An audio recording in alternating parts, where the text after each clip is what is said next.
Hey, Wikimania. I am so excited to be here. I'm Kaylee Champion. I'm going to tell you about a research project I've been working on with Benjamin Mako Hill about taboo subjects in Wikipedia. Awesome. So when I say that I study taboo, something that people often will ask me is, how do you identify what's taboo? What does taboo even mean? And isn't that just subjective? So taboo are those topics that by definition we're reluctant to talk about. They're yucky. They pollute us to think of them, to talk about them. They're forbidden in some way. But a lot of the subjects that are taboo in our cultures and our religions are also important for us to understand. They have to do with mental health, with physical, personal health, with violence, with sexuality. These are things that we need to know about.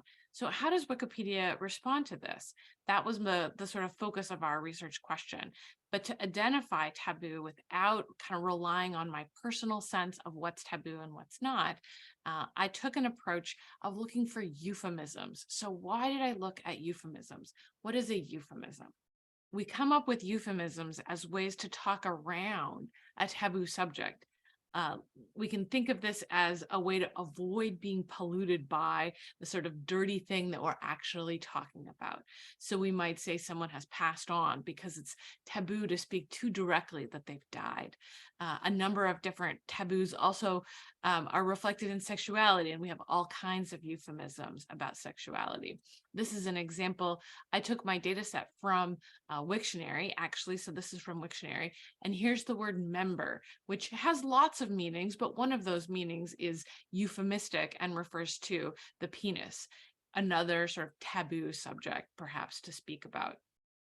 So I use this to identify all kinds of articles that are about taboo subjects. And here's some examples of articles that I identified that way. And I think that has some kind of familiarity, although we might not have picked all of those out of our own brains. We can sort of see how this use of euphemisms might help us to avoid talking directly about a subject that feels taboo. So we have all of these taboo articles. We recognize that they're important. But my question was, how does Wikipedia deal with social taboo? Are Wikipedians able to overcome taboo and make great articles on taboo subjects, or do they struggle because of, say, lack of available resources? Books get banned. Topics are uncomfortable to read about. Maybe it's just not fun to write those articles. So to test some of this tension between the desire to make knowledge freely available to everyone and this social kind of reluctance or lack of sources, I tried testing 5 different ideas. And I'm so excited to tell you that I was wrong in several important ways. So taboo articles, as you might guess, very popular with the general public. So I got that one right. Taboo articles, however, that doesn't seem to keep people from making contributions to them. They're quite popular to contribute to. So Wikipedians get out there and interact with taboo subjects instead of shying away from them. I also proposed that probably taboo articles might receive kind of lower quality contributions, more likely to be reverted as vandalism or just overall get removed.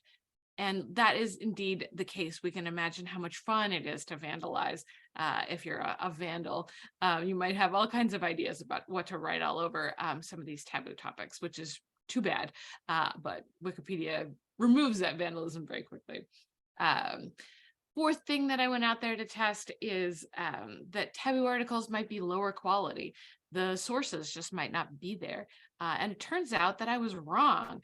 The quality of taboo articles, when we compare to the other kinds of articles that show up in Wiktionary definitions, taboo articles tend to be great quality. People are working really hard to make amazing quality articles out there.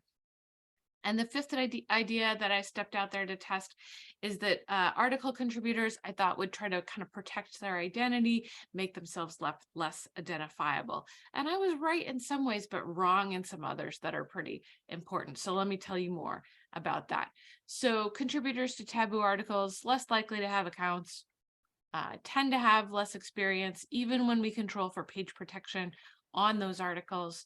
But those who do have accounts are more likely to have user pages than the average. They're more likely to reveal their gender than the average, and they're more likely to make themselves emailable than the average. So these are explicit steps that folks have taken that actually make themselves more identifiable to others as they're contributing to these taboo articles. All right, so the overall takeaway that I'm excited to share with you is that Wikipedians are very successful at spreading knowledge about taboo subjects, despite the sort of social reluctance that might have intervened. Instead, folks are overcoming that and making these great quality articles. This has been so much fun. Thank you all.